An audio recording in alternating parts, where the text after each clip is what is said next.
Welcome everybody. We are back again with the Nexus Sim Racing Leagues. Tonight, we are racing here around Myrtle Beach Speedway with the late model stocks. We got some of the best drivers in the business again tonight going at it. But I got my good friend here, Jay, with me. Jay, how you doing? I'm doing great, man. I'm so excited for this short track league. We had such a good time last season. These late model stock cars, right up anybody's alley. These are pretty common around all of North America, local short track racing. Best iRacers in the business here to tackle season 2. National Tour starting off here at Myrtle Beach. Saw a great race here last year. I'm excited to see what these guys can do here again this year. Yeah, absolutely. It's going to be a great race. Again, we are on our, fifth day straight of streaming straight to YouTube. So I think it's 6 at this point. We've six. been at it for a bit. Yeah.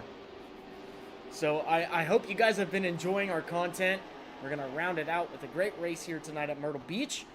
Let's go straight into some track facts here, and then we'll go into some predictions. What to expect with you guys tonight and these drivers. So tonight we, again, racing at Myrtle Beach. It's the Myrtle Beach 125. We've got a track temp of 67 degrees, an altitude of 36 feet, and a track length of just over a half mile. 65 degrees ambient, 17% humidity, partly cloudy skies, and a 3-mile-an-hour wind. Located formally in Myrtle Beach, South Carolina, 3 degrees of banking on the back straight, 4 degrees of banking on the front straight, 13 degrees of banking in the corners. These drivers get one quick repair tonight. They also only get one set of tires. Pace car speed 45 miles an hour with a pit speed limit of 35 miles per hour. And just as a little bit of tidbit, or just a little tidbit of information, your defending race winner tonight is Jordan Whiting. We'll see if he joins tonight or not. Right now, currently not. We may be seeing a new winner tonight here in Myrtle Beach. All right, Jay, we just got about 2.5 minutes left in practice. Let's go ahead and go over some race predictions. Tell me, what do you think is going to happen tonight? Who's going to be the strongest, and what should we expect with pit strategies? Yeah, this is going to be an interesting race. If we've learned anything from last season, the bottom line is going to be dominant. Restarts are going to be extremely important. Does anybody venture up to the outside? This track has a lot of banking. Maybe we can see that outside come to fruition tonight, and maybe somebody be able to use that to their advantage. And also, last season, we saw an early pit strategy be the strategy that would prevail, taking a pit stop and an early caution around lap 30 to 40, and then setting yourself up for the end of the race, getting that track position back and being in position to win it at the end of the night. And for dominant cars tonight, I mean, we've got a stacked field here. I would look to who we're watching on screen right now. Bad Brad Haldane could be one to beat. Showtime, Rob Collier's in the field tonight. He's always tough, no matter what series we're in. As well as maybe a George Oakes or Tim Henderson there out of the G-Force stable. They might be tough competitors here tonight as well. Absolutely, some great picks right there. I think we're going to be seeing a lot of what you said.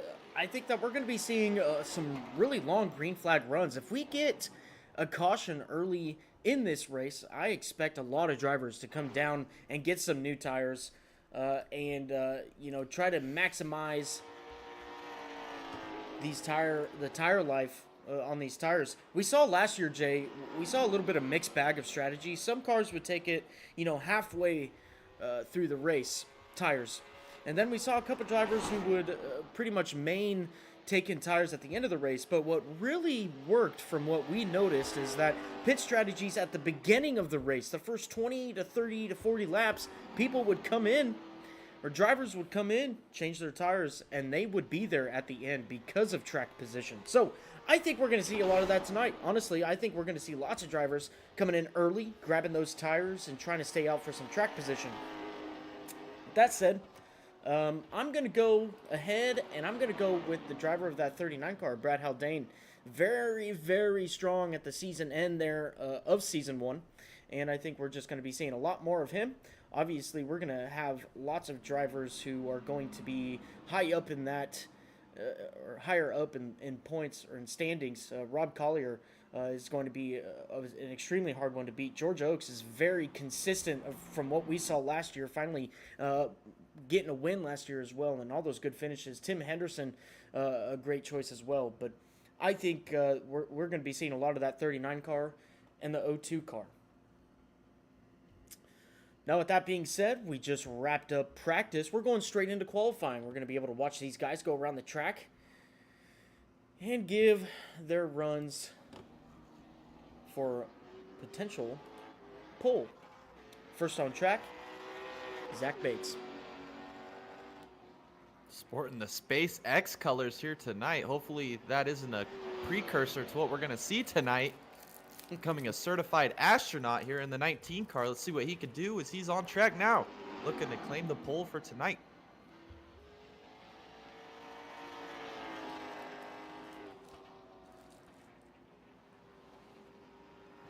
Coming through 3 and 4 now. And off the exit, crossing the start-finish line now. Let's see what Zach Bates does put up. 19.42. Rob Collier crosses the start-finish line. He goes 19.02. George Oakes also crosses the start-finish line for P2. And Sean Harrell as well. Sean Harrell currently in P2. Zach Bates puts it up in P2 there with a great run-up. 19.162.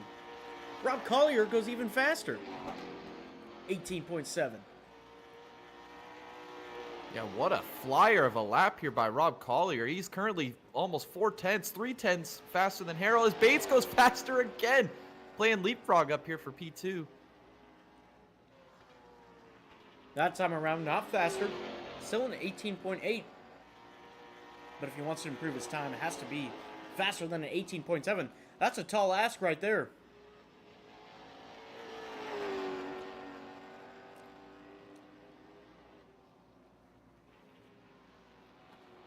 And he does best it with an 18.711. Currently 3 drivers in the 18-second range. We got Brad Haldane now on track, trying to find some speed to compete with Collier throughout this run. Let's see what he can do. Yeah, he's using a real wide arc, getting into the corner, able to carry that momentum through. These cars don't have a ton of power. It's all momentum racing, and he has got the momentum rolling here. We'll see what he does here at the line.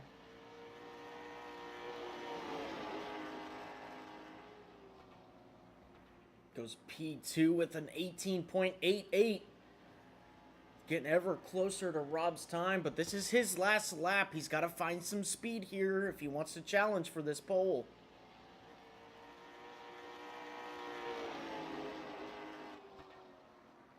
See what he does. He does go faster, still not enough. A 10th off from Rob Collier. Last person on track, or 2 people left. We got Matt Yost right here. He's on his final lap, currently P7. Let's see if he can best this lap time. So far, 1 second off of Collier's lap time. Let's see if he can do any better.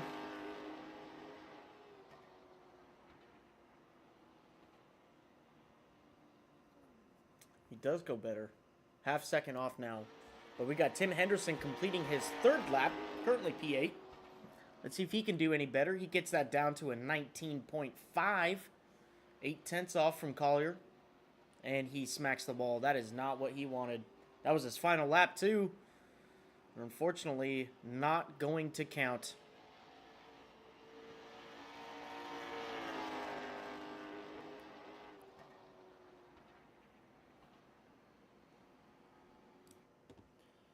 There you have it. That is your field for tonight. Robert Gast no longer in the session. He will not be making a start, but Rob Collier, congratulations on your pole. Jay, was that expected? I wouldn't say it was not unexpected. Rob Collier, man, this guy's got qualifying figured out. It seems like he's always a contender for the pole, especially last season. In every Nexus Sim Racing League, he was always a contender for the pole. Always has that quick launch off speed, got that pole speed, early run speed. See if he can back it up. 125 laps on deck tonight in the Myrtle Beach 125. It's a long race, lots of strategy to be played. And we'll see if anybody has anything for him in the race. Our top 5 here all separated here by 0.3 of a second. That's not much when it comes to short track racing. lot can happen throughout this race to decide the ultimate winner tonight. Absolutely. Again, some of the best drivers on the service in the business going at it tonight here. We got a Scott Mayhew in the chat. Have a good race, guys. Have fun as always. Absolutely, Scott. We love it up here. We do miss you. Why don't you We come on miss you, back? man. Yeah. We got the one and only Nexus Sim Racing page on in the chat as well, saying Steven's gonna have to miss tonight. Big sad. You know, big sad over here too. Big mad. What are you doing? All right. So we already talked a little bit about race predictions. We talked about who we think we could see at the end of this race. So far, doing pretty well with our predictions here, Jay. But let's go ahead and talk about what we could expect this season. So I know we're only in the first race, but let's make some bold predictions here, okay? And we'll start off with what you think. Who do you think could potentially be a season champion this season? Yeah, it's going to come down to, like you mentioned at the top, with pit strategy. Pit strategies are going to be the key to this race. If we have a green flag run from green to checkered, then that won't come into play. But we always seem to find a caution early or late in this race that affect the pit strategy, whether you want to take that early one or you want to wait for the 3/4 mark and go for it there. I think it's all going to be determined on pit strategy. What is going to be the pit strategy that works out this season? As you noted, the early pit strategy is the one that worked out last season. We're going to see if that plays out to be the ultimate strategy to play out this season. But we got a diverse amount of tracks. We got tracks that are multi-lane racing. Tonight is a track that we may see the outside come into play, maybe not. Just depends on how these guys have set their cars up. But you can use it if you can get good restarts is another key to these races, getting that track position early, qualifying up front. And I think if you look to people that are good at qualifying, you go look at the guys that are up there 1-2 right now. I think those are the guys that are the heavy hitters to watch for the championship. And there's also other guys that are super good on short tracks too. It's hard to count them out. I mean, we've seen Patrick Dabrowski show lots of speed. We've seen the speed out of the G-Force guys. They're going to be contenders all season long. And Matt Yost, after such bad luck last season in multiple leagues, he turned his season around there at the end. Claimed a couple podiums before the end of the Gen 6 series. I think he claimed a podium here in the National Tour. I think he's a guy that if he can get his luck turned around, he'll be a contender too throughout the stretch of this season. Absolutely. Some sleepers here too. Definitely that G-Force crew, definitely some sleepers. You cannot be sleeping on those guys. Matt Yost, he's definitely a sleeper. You know, Zach Bates as well. Let's talk a little bit about him. Zach Bates, primarily a short track racer. He has joined this league for the short track series. We've seen him yesterday in the Gen 6 race at Bristol, having a little bit of troubles there, but again, not really his forte when it comes to car, or when it comes to car. It is a short track. It is kind of his deal, but nonetheless, putting together a car and track combo still takes a lot of time to master. And you know, this is Zach's domain right here. This is his playing ground. Do you think we could see a lot out of Zach tonight if he can keep his nose clean? I do. I really do. He's good at setting these cars up. He seems to always show the pace early in these races. But anything can happen, right, with track position. If you get buried in traffic, you can have a little bit of an incident and it could ruin your whole race. So I think that's his goal, is just to keep the track position in the early parts of this race, and then just continue run his lap times. He's shown pace, he's shown speed. I think he could definitely be a contender at the end of this race as long as his strategy plays out to his favor. Absolutely. Well, we'll be looking out for the number 19 car tonight. We've got, hey, look at that. You're a P2 qualifier right now. Brad Haldane in the chat. What? No love for the Great Dane. Brad, you're late to the party, my guy. You're late to the party. But yes, nonetheless, we say it week in and week out. Best drivers in the business on the service coming out here tonight. Going to be putting on a great show. We're going to be, I expect we're going to have some very long green flag runs.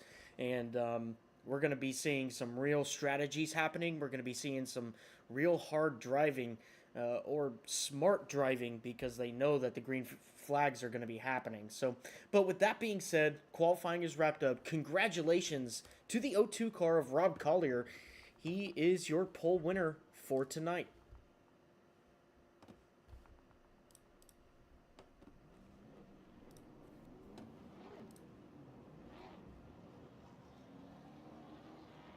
You're rolling off here for a little bit of a 5-minute warm-up, your last minute shakedown. Get your race set up on this car. Get ready for 125 laps here tonight. Sounds like a long race, but on short track racing, this race might just fly right on by. Not a lot of time to make adjustments mid-race. Gonna have to hit it, get off the ground running. Yeah, absolutely. I mean, what they can do. You know, these guys, they practice all week long on their sets. They build multiple sets depending on what they will experience on track this weekend. So they still might require a little bit of tweaking, but at this point right now, I'm sure that these guys, they know what they need, they know what they're doing, and they're just out there trying to pull a little bit more laps, maybe for a little bit more consistency. As we go into this race, I would be expecting, you know, some long green flag runs. So maybe just trying to get their mind right.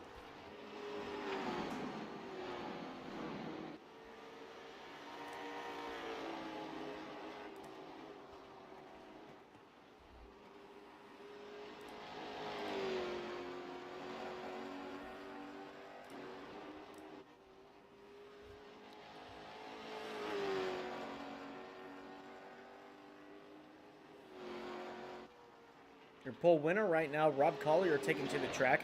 Already putting down a 19.06. Still very, very fast. Not too far off from his qual time. Got Brad Haldane behind him in P2 with a 19.2. Currently 2 minutes into warm-up. George Oaks also pulling a 19.2. Sean Harrell pulling a 19.3. Mr. Dobronsky also a 19.3, and Zach Bates also a 19.3. So these guys are very, very close on race pace. It's going to be a good one. Man, am I excited. Yeah, I love short track racing. This is my thing, man. I love it so much. These late model stocks, just everywhere around the country. These are just the premier series at all these little short tracks around the country. And these drivers put in a lot of time, a lot of effort, open set racing, trying to figure out how to get these cars to turn, carry the momentum through the corner. Like I mentioned, they're not a ton of power. They're not like the NASCAR Gen 6 cars, but it's all about that momentum race and getting it to roll through the center, using as little brake as you can to slow the car down, just rotating through the corner. It's just some fun racing. Might see a little bit of bumper contact here throughout the race. This might be exciting. Might see a little bit of that late race desperation. We'd have no idea what to expect, but I know that these drivers are going to give it their all to find victory lane here tonight.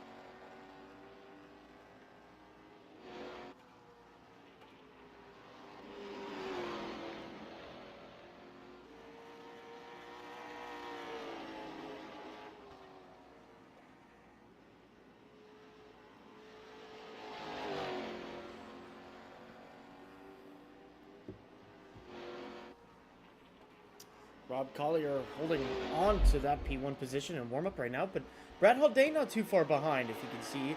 A .077 behind him. Race pace very good for the both of these cars right now.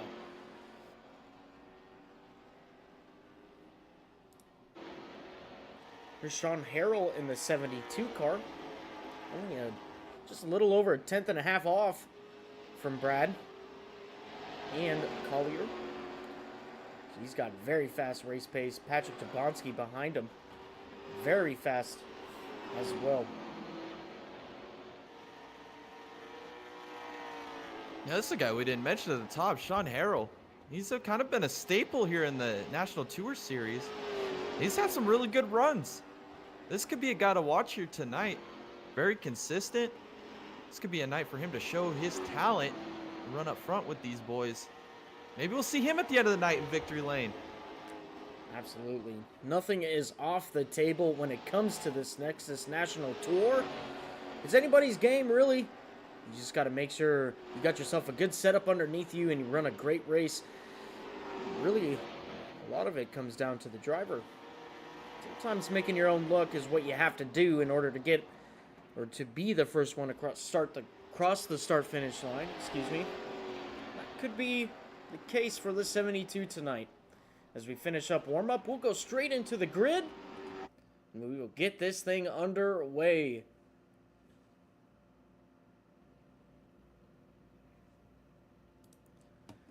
All right, starting on pole, Rob Collier, your pole winner for tonight in the O2, with Brad Haldane on the outside of him in the number 39. Starting third, Sean Harrell in that 72 car, with Patrick Dobronsky in the 23, starting P4.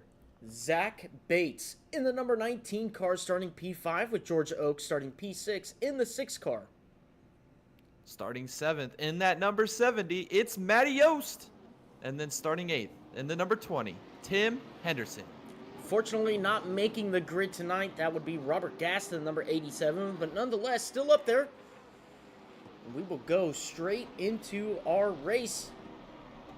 We're going to be taking a few laps around here, and then we'll watch the pace car come off of the racing surface. And we'll see Rob Collier leading the field to green to start off this race.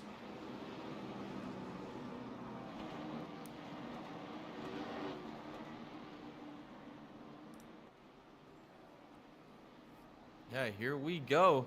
Pacing around Myrtle Beach. We're getting ready for the Myrtle Beach 125 season opener here in the National Tour.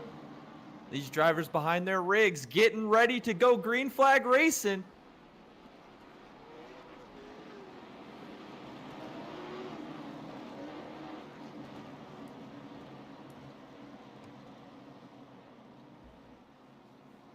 All right, ladies and gentlemen, pace cars off the racing surface. The O2 getting into the restart zone off of turn 4, and we will be witnessing the green flag. And it is now waving in the air. The O2 getting a great jump over the 39, as the 39 still holds tough on the outside. Brad Haldane battling real hard and trying to get to the bottom. He might get there at the exit of the corner. He does. Patrick Dobronsky now into P3, getting challenged by Sean Harrell going into turn 3. Not going to be able to do anything about that. Sean Harrell now has George Oaks on the outside of him.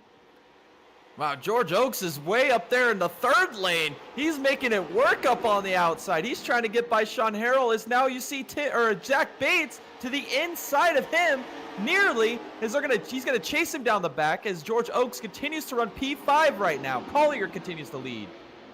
Top 5 right now. Collier leading this race. Brad Haldane behind him. Patrick Dobronsky in P3. Sean Harrell in P4. And, George Oaks in P5. George Oaks now getting a little bit of pressure from behind with the 19 all over his rear bumper.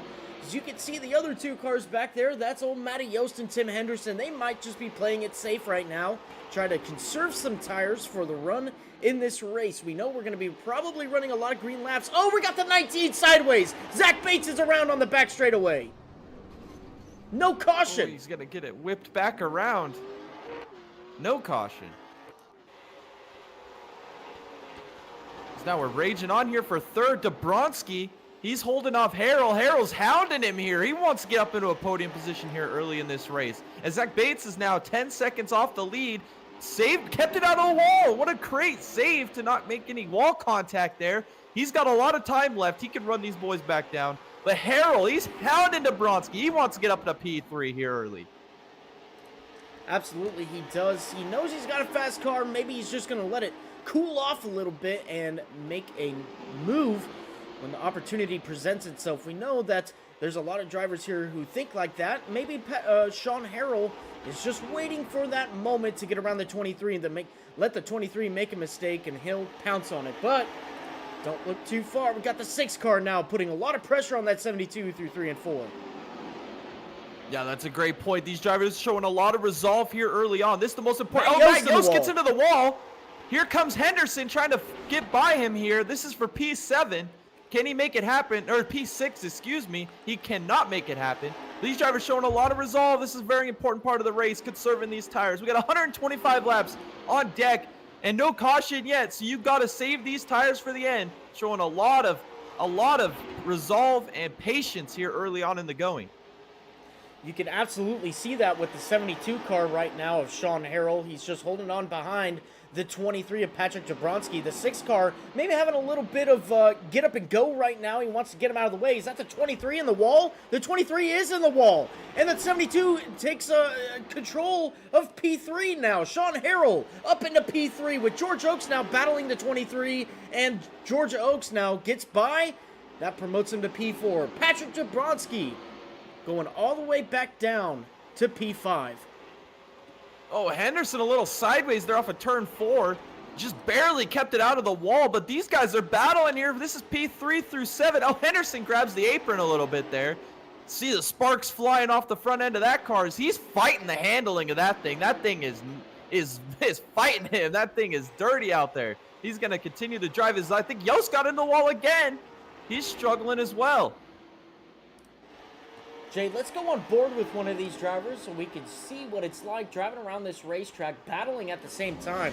This is George Oaks sitting right behind Sean Harrell.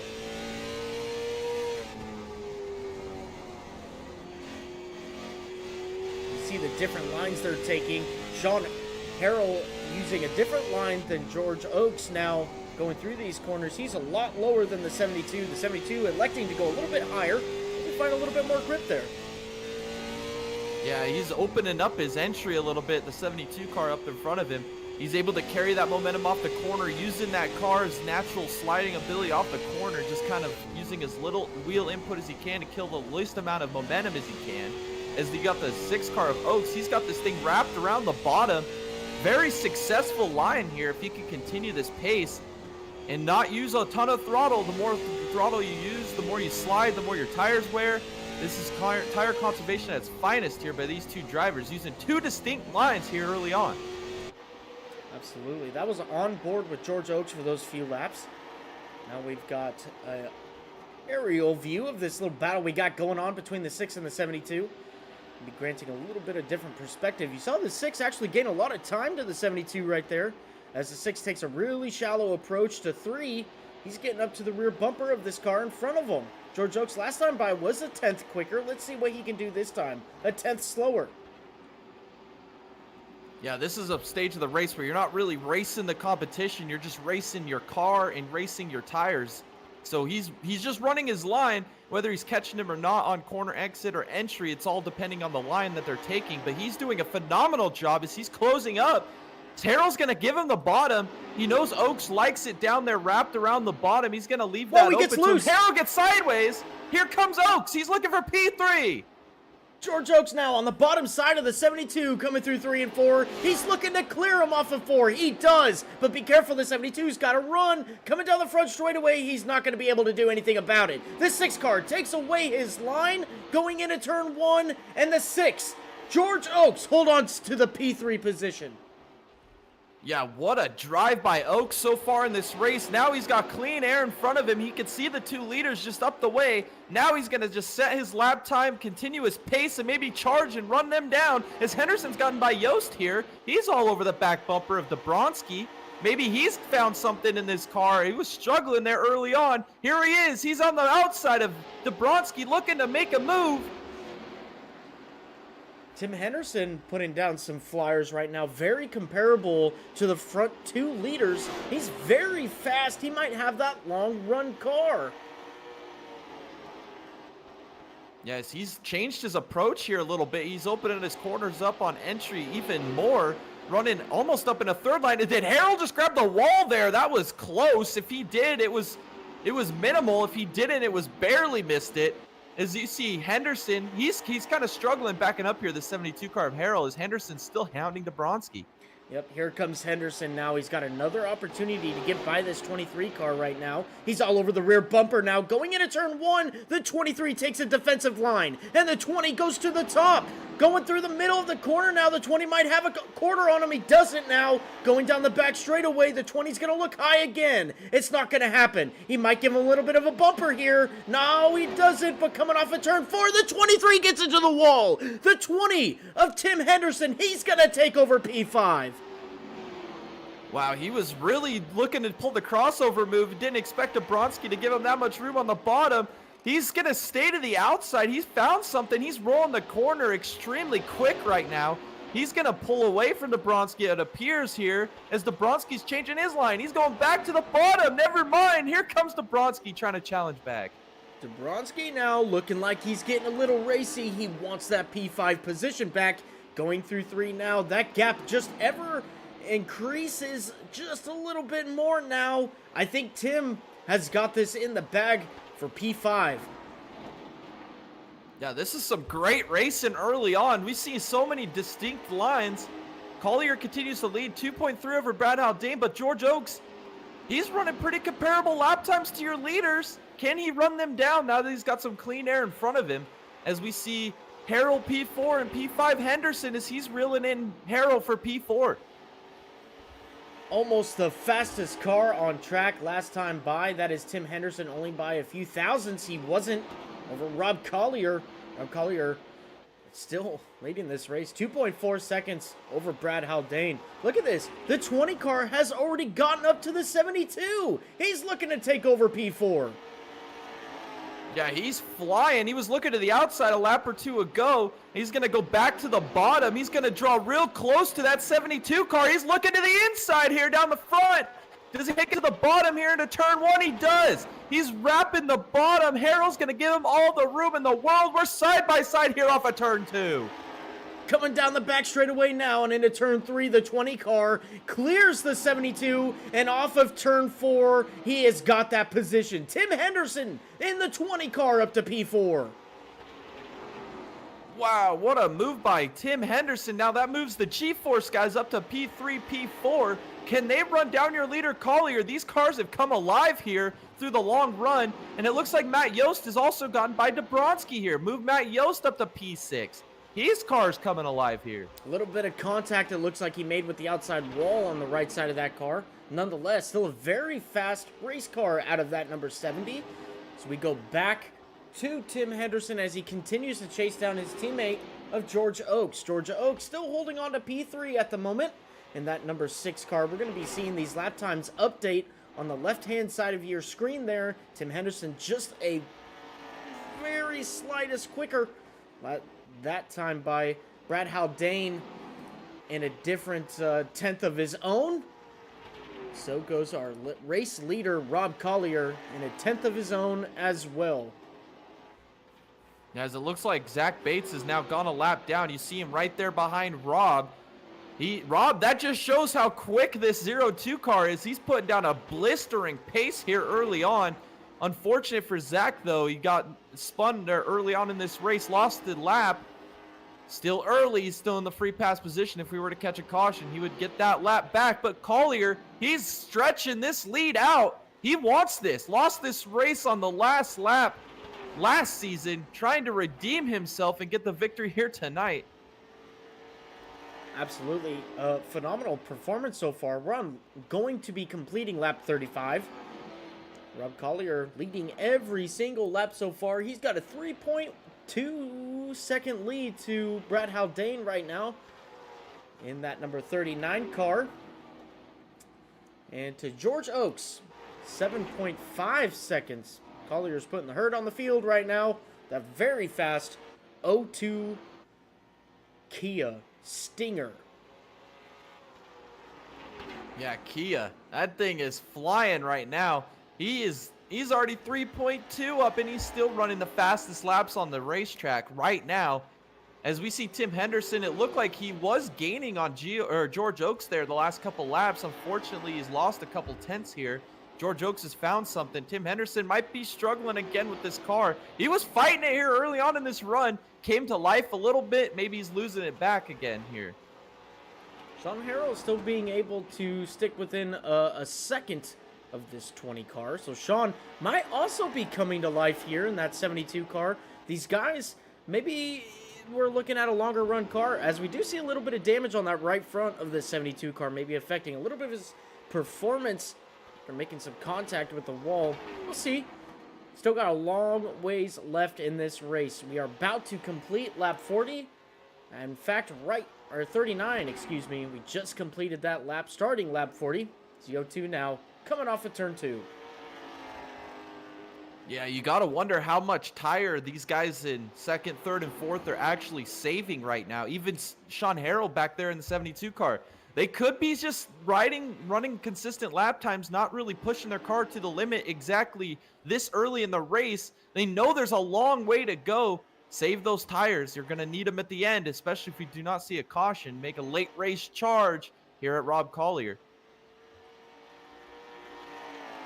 There you have it. 02 car still leading this race after 41 laps, excuse me. We've got Brad Haldane getting around Zach Bates here, number 19 car. Third place is still George Oakes in the 6 car. George Oakes holding on very well to that P3 position. He's got a pretty fast teammate behind him.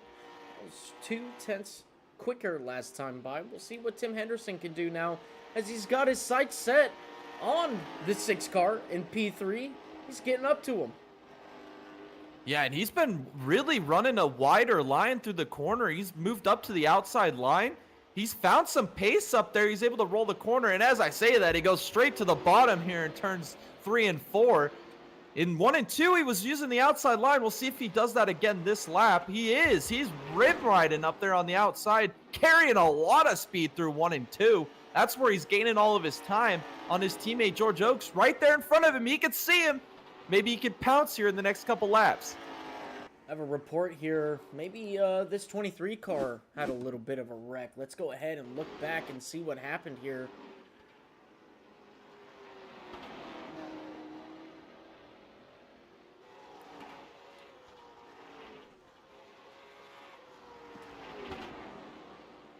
Well, maybe not. Go back live. 23 car holding on to that P7 position. Looks like he had a really fast car at the beginning of this race. As you can see now, Rob Collier is right behind him. He might in threat. Going a lap down here tonight.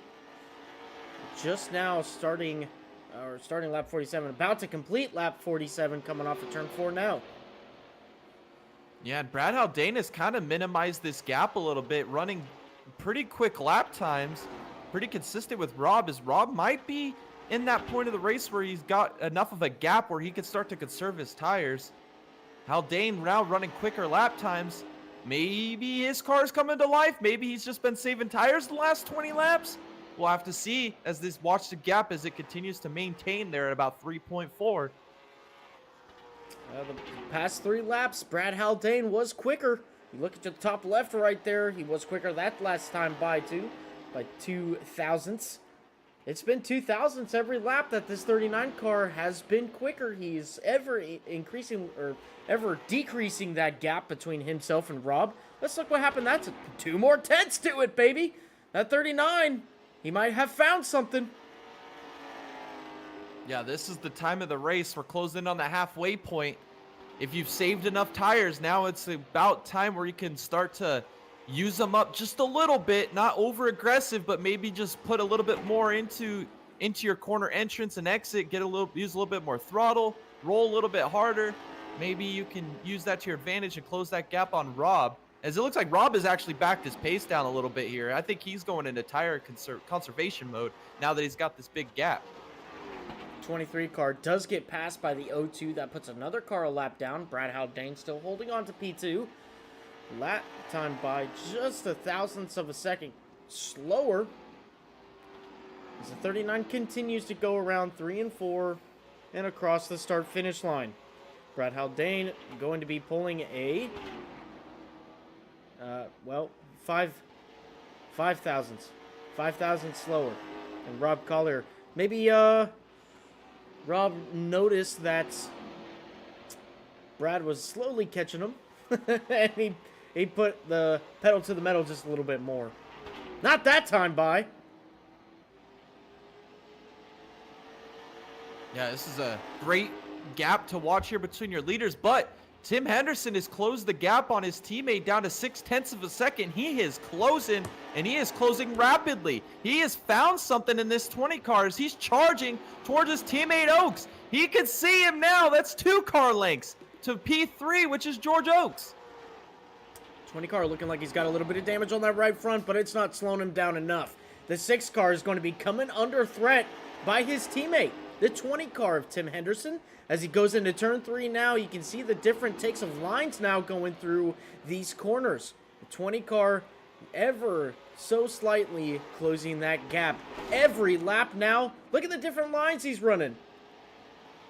Yeah, they almost swap lines going through turns 1 and 2 to 3 and 4.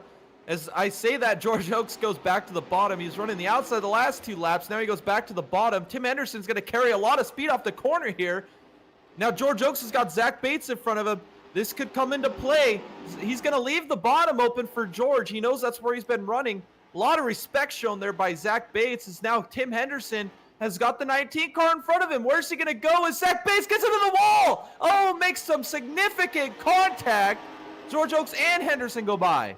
This is what Tim Henderson needed. He has now got to the rear bumper of that 6 car of his teammate. Let's see how this shakes out here. Does Tim Henderson go for the move to take over that P3 position, or does he hold on and stay still at P4? I don't know. We're about to find out, though. The 20 car ever so slightly decreasing that gap again to his teammate. Yeah, he was right up against the wall down the front stretch there. He is getting aggressive. He's using up all the track. I don't think he's saving tires anymore. He sees 3rd place in front of him, and he's digging. Look at him go right up against the wall again down the front stretch. He's going to go to the outside, follow George Oaks into turn 1 and 2. Oh, man, George Oaks is struggling with the handling of that race car, and Tim Henderson might be able to take advantage of it here. Tim Henderson still lurking right behind the rear bumper of that 6 car. The 6 car holding on to that P3 position very well. Probably more like the last 50 laps, as Tim Henderson has slowly reeled in that 6 car. It's going to be very interesting what he can do when he does try to make a pass on the 6 car. Maybe he does what Tim Henderson normally does. Wait till the opportunity presents himself. We will see that 20 car pounce when the opportunity presents itself. Yeah, as Rob Collier is going to go across the line. This is halfway now through the race as we continue to lead here by Rob. He is currently 4.1 seconds ahead, and the battle for 3rd continues to rage on as the teammates are battling for that final podium spot halfway through this race. Let's see who can take advantage here as Tim Henderson and George Oaks. This gap is kind of maintained here as Tim Henderson's not closing as quick as he was a few laps ago.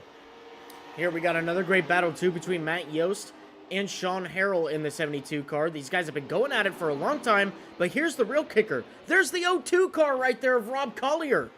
Oh, the 70 car makes contact with the wall. That's not what he needed now, coming off of turn 4. Into turn 1 now, he might have lost a lot of ground to the 72 car of Sean Harrell. Now the 02 car lurking right there, right on the rear bumper of the 70 car. This is not what the 70 car wanted. Lots of unluckiness happening in the past 2 or so laps as the 02 car looks to take that position from the 70. Yeah, he was right there looking to take over the P5 spot from Harrell. Made a few mistakes, and now here he is defending to stay on the lead lap here. Here comes Rob Collier. He is flying. He is already 4.2 up over Brad Haldane, and he is on the rear bumper of Matt Yost. Matt Yost is going to take a defensive line into turn 1 and 2. He's going to hold on to that lead lap for the moment, but Collier is coming, and he's coming in a hurry. The number 19 car of Zach Bates is officially out of this race after making lots of contact with the wall. Unfortunately, going a lap down, he pulls it into the pits and gets out. Now the 02 car to the inside of the 70. Matt Yost will go a lap down now, going into turn 3. This actually might help Matt Yost a little bit on his quest to go and pass the 72 car of Sean Harrell. That's P5 too, Jay. That's a top 5. These drivers need to chase for every position they can get. I would say the 70 car just needs to tuck up behind the 02 and try to take over that P5 position. Yeah, no, this is a good opportunity for Matt Yost to follow Collier, see what line he's using, and maybe he can replicate it and find some more pace in that 70 car. As now Collier is going to go to the inside of Harrell. Harrell goes real wide, gets up into the marbles up there. He's going to lose the lead lap here. Collier's lapped all the way up to P4. Is now Matt Yost. He's still rim riding that bottom. Maybe he can run down Harrell here. Still a lap down here, 4th or 5th and 6th of Matt Yost and Sean Harrell. Patrick Jablonski making a pit stop right now to try and get some new tires, maybe fix up that car a little bit. As this battle continues to go on for P5, we also got this battle for P3. 6 car, again, we've been looking at these guys for a long time now. The 6 car and the 20 car still duking it out for this P3 position. They want to be on this podium, get those points, and the fame. 20 and the 6 car still battling this out. So does the 70 and the 72. Yes, Matt Yost, that gap is just like the gap between Oaks and Henderson. This gap between Yost and Harrell is pretty much even. Just trying to find a little bit of speed. A tenth of a second is everything here. If he can find it, he should be able to get by this 72 car. As Harrell is running that outside line, we've seen Tim Henderson really make that line his own in this race. Maybe Harrell's found something up there as well as Matt Yost continues to run the bottom, trying to track him down. He's closing that gap a little bit, just a little bit, but that's all you need over the next few laps. Maybe you can get by the 72 of Harrell. 70 car looking very strong right now. He's getting up to the rear bumper of the 72. This might spell trouble for the 72 as the 70 looking like he's got a little bit more speed here. Matt Yost pulling a 19.4 as the 72 pulled a 19.5. He's going high into the entrance of turn 3 and off at turn 4 now. The 70's on the inside of the 72. Going down the front straightaway now. The 70, he's going to take the inside line going into turn 1 and he's going to take over that position, but he grabs the apron and the curbs on the bottom. No, it does not matter. The 70 car passing the 72. That puts Matt Yost into P5. Wow, what a drive there by Matt Yost. They were able to take that position. As you see, second place of Haldane closing in on him now. He's looking to get by these guys and continue his charge towards Collier. Can he do it in the next few laps? The laps are winding down. We're closing in on the 3/4 mark of this race here in a few more laps. Does he have any tire left under that 39 car to run down your leader Collier here late in this race? Yeah, absolutely, Jay. If you look at the right front of that car, though, the 39 does have a little bit of damage, maybe making a little bit of contact with the wall. That is absolutely not what he wants. He's got to keep that clean car if he wants any chance at getting back at Rob. Did the 72 make contact with the wall right there? I think it was the 70 of Matt Yost just in front of him. Maybe made a little bit of wall contact with the right rear coming off the corner. Got a little tail happy there on the exit. Did get a little bit of damage. You could see it there on the right rear. But Haldane was able to get by Harrell, and now he's got Matt Yost in front of him. If he can get by him here in the next few laps, maybe he'll have some more clean air. As we see Tim Henderson actually go a lap down. Collier's lapped up to third.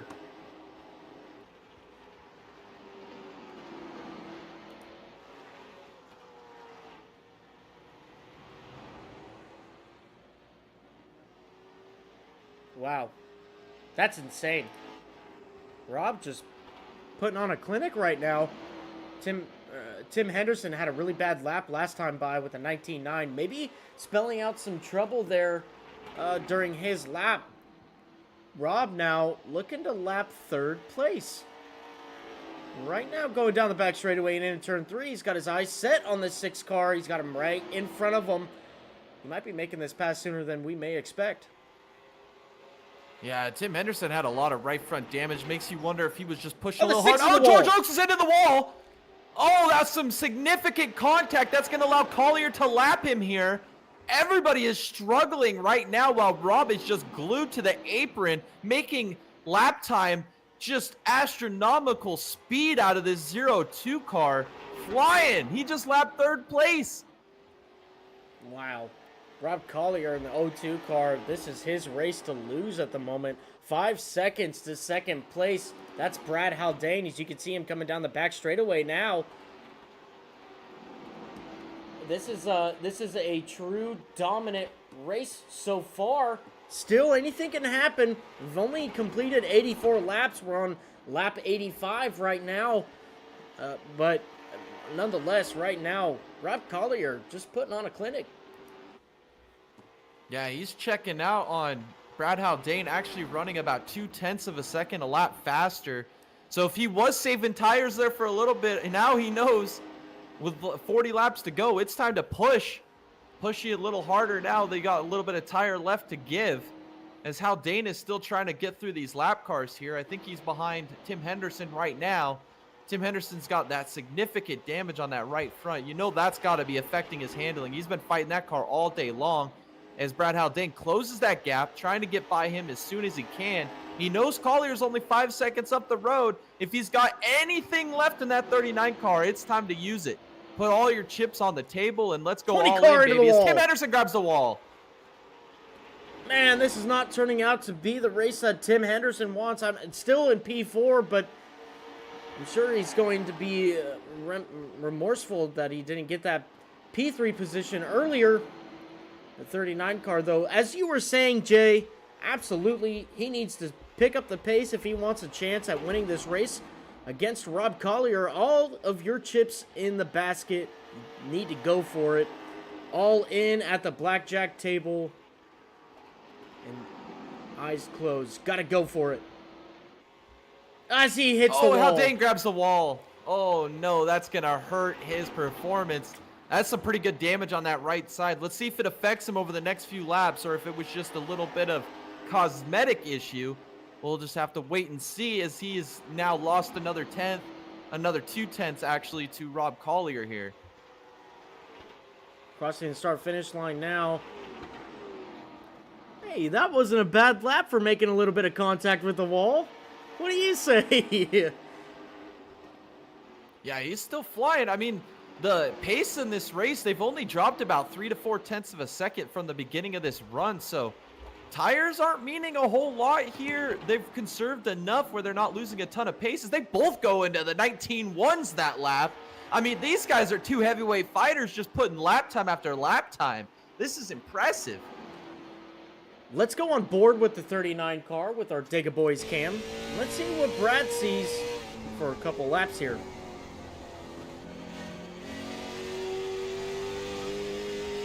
Yeah, his car's hooked up. He's not really fighting the wheel too much. He's getting into the corner pretty gently. He's able to roll through the center extremely quick. He's able to plant the throttle down off corner exit. He's doing a phenomenal job. I mean, his handling is there. He's putting up good lap times. It's just Rob's just that much better by a little bit, and that's why the gap is what it is. Absolutely. He's got his eyes set on the 6 car in front of him. That is of P3. Way out there in the distance, you can see the 02 car going through 1 and 2 now. But nonetheless, Brad Haldane does look like he's got a very good handling car right now. It's really working to his liking. Maybe just a touch slower than the 02 car, but nonetheless, probably a pretty happy driver right now. Yeah, I would be. I mean, it looks like he is not struggling one bit with the handling as he's closing that gap rapidly on George Oaks in front of him. He's able to wrap the bottom perfectly. He's getting in the corner just enough where he can rotate it through the center. He's getting on the gas perfectly. Not a lot of wheel spin. Look at this, how steady the wheel is. He's not fighting it too hard. This is a great handling race car. As he now gets up to the rear bumper, we're going to be watching this battle from on board of Brad's cockpit as he goes to the inside of the 6 car. He's looking to make that pass. He's side by side now. Oh, he makes contact with the inside wall. Nonetheless, overtakes George Oaks. And he lost a good 10th and a half there after that little bit of wall contact there. See if he can run down Rob. Rob is just right there in front of him, 5.2 seconds. He's running out of laps, though. We've only got 27 laps to go in this race. Does he have it? Does he have anything left? He's got to be putting down some flyers right now, Jade, in order to make that happen. It could happen, though. Anything can happen and will happen during this. Murphy's Law, right? Am I right? You're right. Anything can and will happen. I mean, we could still see a yellow. It's not out of the realm of possibility, and it might be right here. Matt Yost is heating up the rear bumper here of Tim Henderson. He's looking for P4. This is a great run by Matt Yost. Started tail of the field, battling all the way up here to the back bumper of Tim Henderson here for P4. Can he make it happen? Tim Henderson's still struggling with the handling of that race car. Matt Yost really coming out of nowhere to get to the rear bumper of this 20 car. He's still making contact with the bumps on the apron of turns 1 and 2, and that's really slowing him down a little bit. But right now, still a little bit quicker than the 20 car. Last time by, he was a tenth and a half slower. Let's see what the lap times are this time by. Going into turn 1 now, Matt Yost is quicker as he gets to the rear bumper of the 20. Yeah, he's drawing right up to his bumper. He's going to have to find something here, though. As he draws right up to his bumper. Does it give him a little bumper business here off of turn 4? Henderson's going to throw a block. Here comes Matt Yost looking to the inside. Henderson is running a defensive line into turns 1 and 2. Oh, Matt Yost grabs the apron. He goes sideways. He saves it. That was the prediction there. The 70 car making too much contact with the bumpers on the apron of turns 1 and 2. Ultimately, he pays the price. He's got to work very hard now to get back to the rear bumper of Tim Henderson. We're only going to have 20 laps left. Can he do it? He's going to have to put together some great lap times here as he's lost a good 4 or 5 car lengths to Tim Henderson. He has a little bit faster of a car, though. If he could just get back into his rhythm here, he might be able to run down this 20 car for a P4 position tonight. Let's go on board with the 70 car as he makes a little bit of contact with the wall. Oh, not what he wants there. We're going to watch Matt Yost chase down the 20 car right now.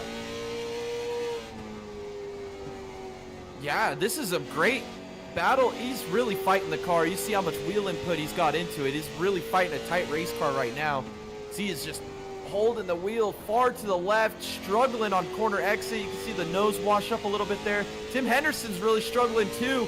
That right front damage, I believe, on that 20 car is really affecting his corner exit. As here, Matt Yost, he is just fighting this race car. This is some great wheel driving right here.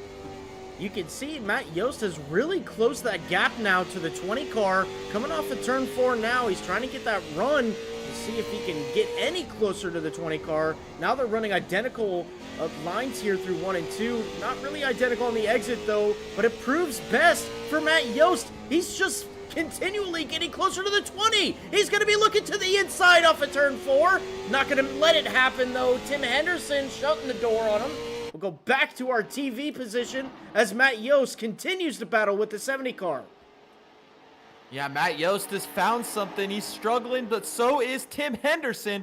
Henderson sent it in there into turns 3 and 4. Here comes Matt Yost to the inside. We're side by side down the front here for P4. Matt Yost is going to send it in on the bottom. Henderson up on the outside. He's going to lose the position to Matt Yost. Up to P4 for Matt Yost. Can he run down George Oaks? He's got to have 15 laps. Can he get up to the podium position? He could see him there right in front of him.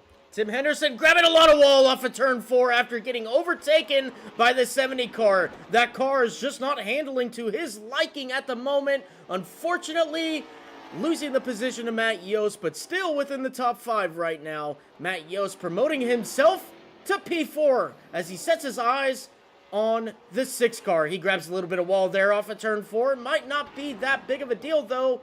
He is losing time to the 6. Yeah, this podium's still up for grabs. I believe Matt Yost has got a little bit quicker car right now than that 6, but does he have enough laps? We've got 14 laps to go. Can he run down the 6 for a podium tonight after starting tail on the field? Driving through the field. What a phenomenal job here by Matt Yost in this 70 car. Absolutely.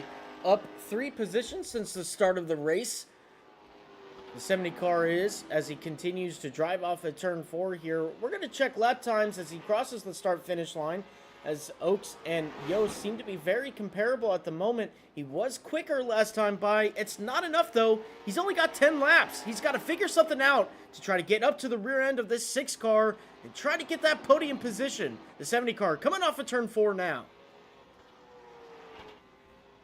Yeah, he's really changing his approach here. He's running real arc into the corner. I don't know if he'll have enough time, but Collier just crossed the line for the Digga Boys. 10 to go here at Myrtle Beach. 10 laps for Collier, 5.7 seconds ahead of Brad Haldane. Got to run 10 more clean, perfect laps like he's done all night long, and he will claim victory tonight. A clinic this O2 car has put on. 6 seconds, though, to Brad Haldane. That's very respectable, though. Let's take into account what this O2 car has done tonight. Brad Haldane has been able to keep up with him. He's got a very fast race car, very comparable to probably one of the best runs he's had all season. To be able to keep up with that 02 car, excuse me, not this season, but last season as well. Brad Haldane putting together a great race. Still, anything's up for grabs. We'll see if he can capitalize on anything here. Yeah, as we're got 7 laps to go, no real close battles on track. Haldane 6.2 back. What a showing by him. He's really... Oh, he grabs a lot of wall into turns 1. Oh my goodness, he keeps it off the wall, keeps it out of making significant damage, bringing out a yellow. That's not what he wanted. He's just got to get her back home, and he'll be on P2 of the podium.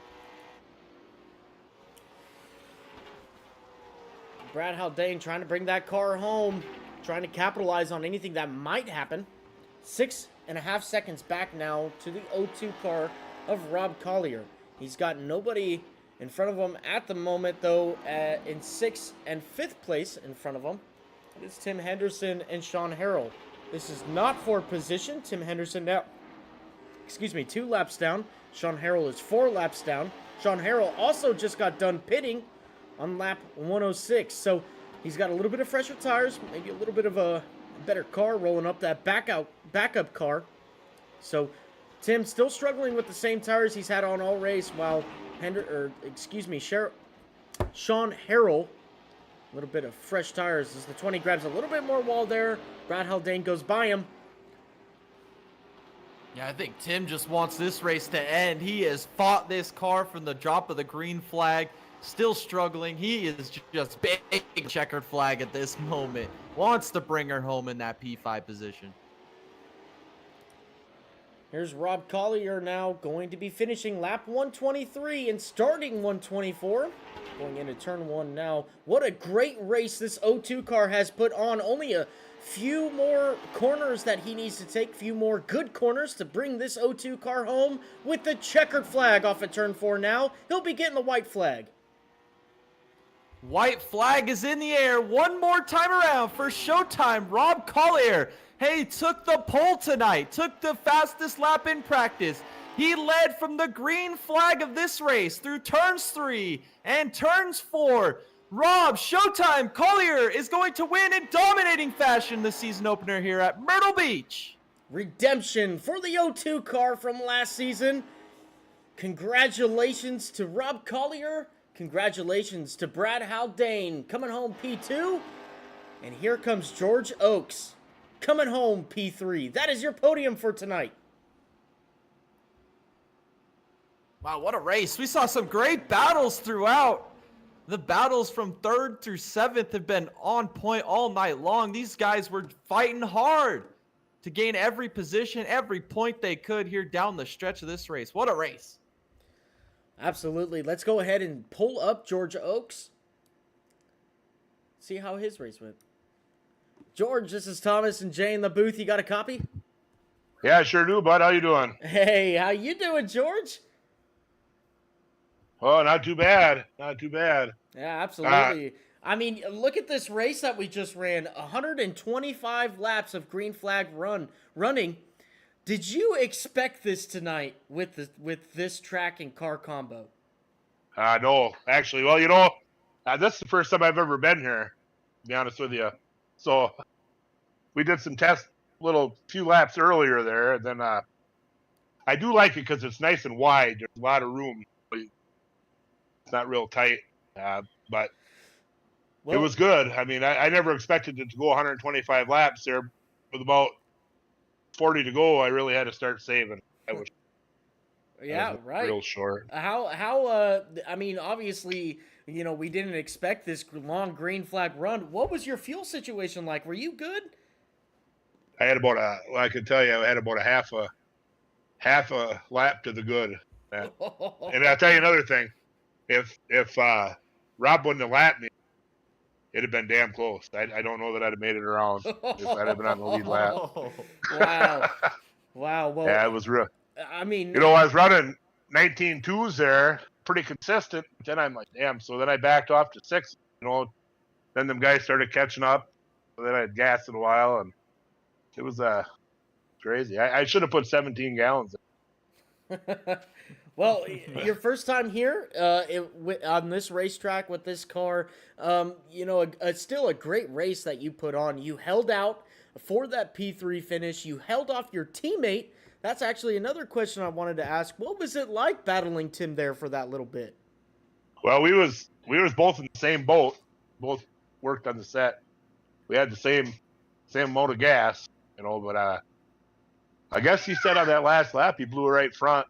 I mean, I know Knaus bitched at me about 25 laps ago, told me to take it easy on the tires, but there's a certain time where you just got to say hell with it. You're past the point of no return now. It's all or nothing. Yeah, it sounds like a crew So chief from Eric Almirola's pit crew there. But instead, this time you brought it home. So congratulations on that P3 finish. Jay, that's all I got for George. What do you got for him? Yeah, I just want to say congratulations, George. You've really kind of solidified yourself as a short track ace here in the Nexus Sim Racing. You've just been doing a phenomenal job. You guys did great on the setup. You guys showed a lot of pace. Who do you guys have to thank for your run tonight? Well, we got to thank Rogue for sure, Martin Sport, just you guys especially for putting on a hell of a show. I watched that, so I missed in the sim race or the Cup Motor Cup there. I missed that first race or the first race there by about 7 minutes, and I was pissed. But I watched the broadcast, and you guys do an outstanding job. Keep it up. It's really good stuff. Well, thanks, George. We truly appreciate those kind words, and we truly appreciate you coming out here and giving us some great content. George, congratulations on your P3 finish tonight, and we hope to see you in the next one. Yep, we'll see you guys next week. That was your P3 finisher for tonight, George Oakes in the number 6 car. We're going to go ahead and bring up the number 39 of Brad Haldane. Brad, this is Thomas and Jay in the booth. You got a copy?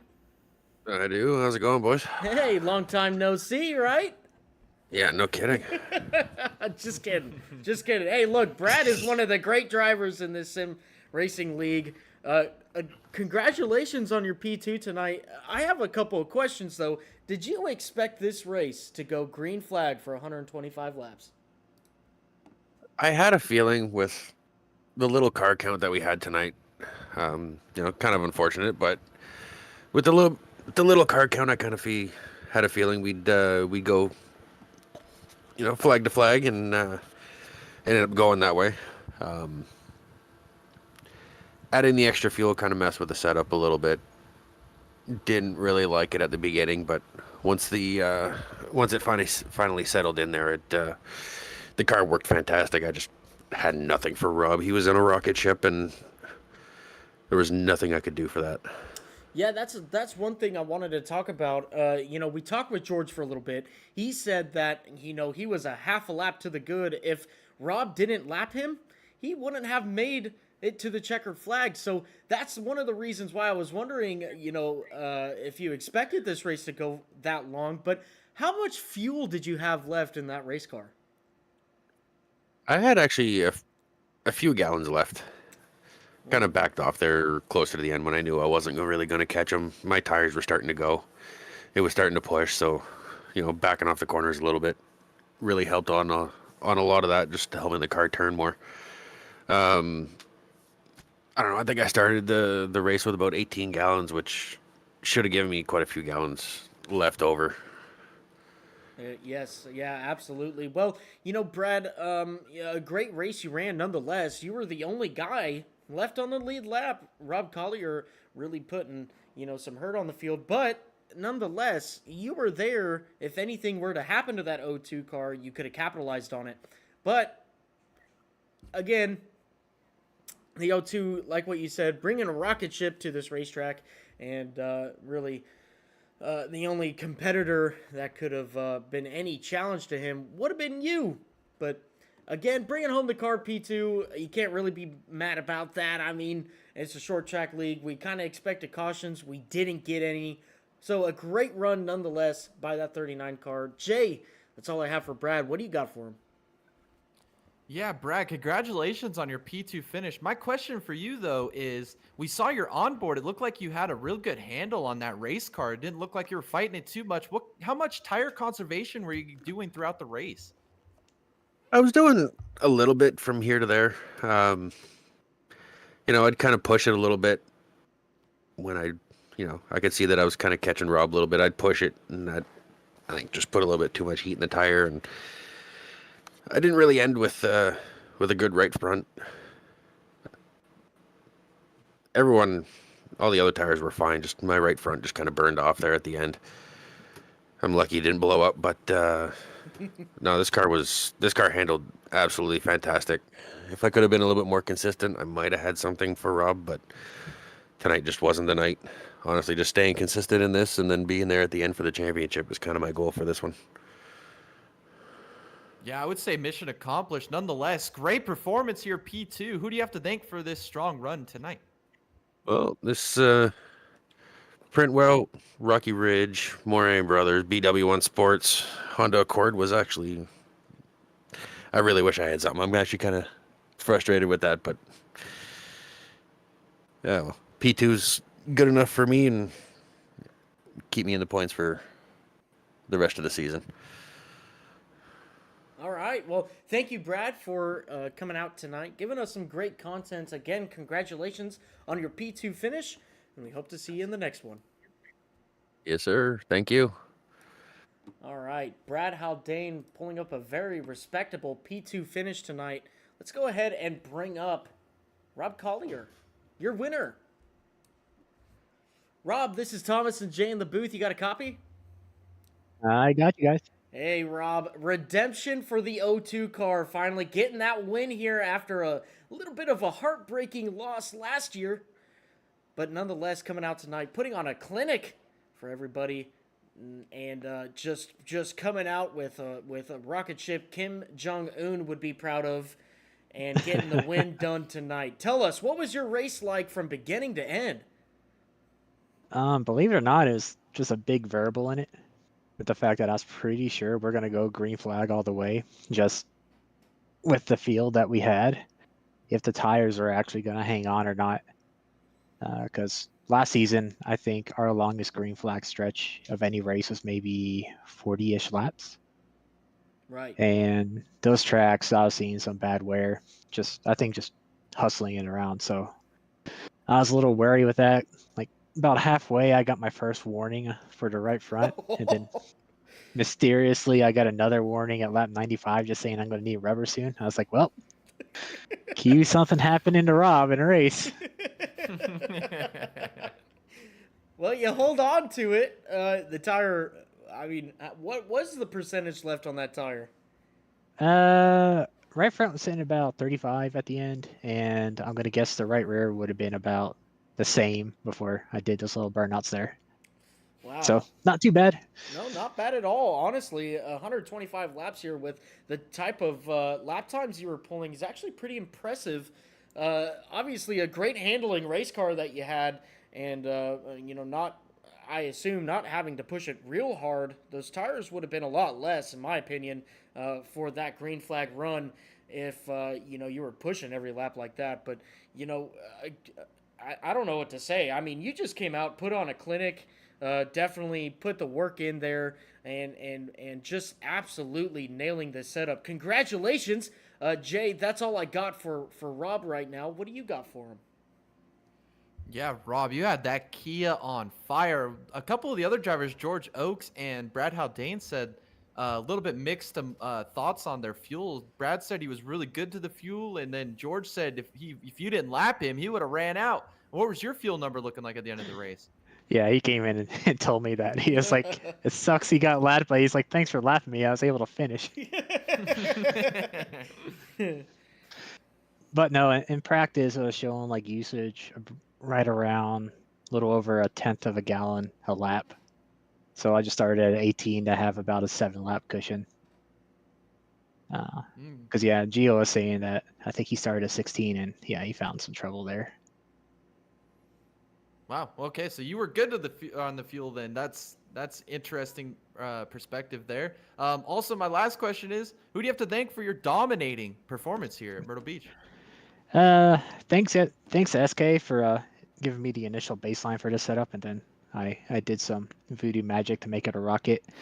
And of course, thanks to you guys for broadcasting this race. I know it probably got a little boring there at times for you guys, but thanks for hanging in there and putting on a good show. Oh, trust me, Jay and I can always find something to talk about, even in races like this. Anyways, congratulations on your P1 finish. Again, Rob, thank you for coming out, giving us this great content, and we hope to see you in the next one. Alrighty, guys, have a good one. You too. All right, Jay, just a great long distance green flag race that we saw tonight. I mean, what did you expect this? I honestly didn't expect it. I figured we'd see one caution somewhere in the race. I didn't know if it was going to happen early. I didn't know if it was going to happen late. We had a couple opportunities to see one. But at the end of the day, the two guys we talked about at the top that were going to be the contenders here for the championship, Brad Haldane and Rob Collier, were the only two to finish on the lead lap. Rob put on just an absolute dominating performance here. Just took off with the fastest lap in practice, went out, claimed the pole, went flag to flag with the victory. Brad Haldane looked like he had a little bit of lap time to match him there, just wasn't able to make it happen at the end and keep that gap low enough to make a late race charge. They saved a lot of tires. We saw a couple guys struggling with their handling, getting into the wall, making some contact. We saw some great battles from the mid-pack from about 3rd to 7th all day long, swapping positions.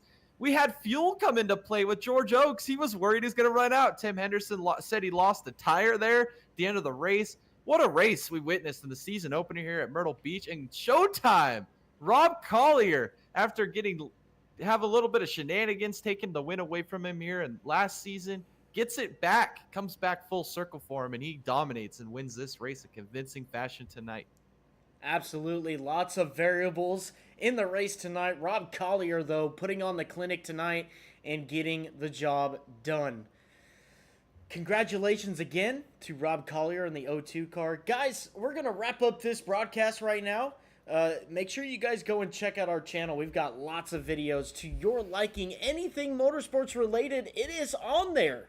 Make sure you guys go and check out the videos there. Go check out our live streams. We do broadcasts almost every night we're doing it. So we got lots of content for you guys to watch there.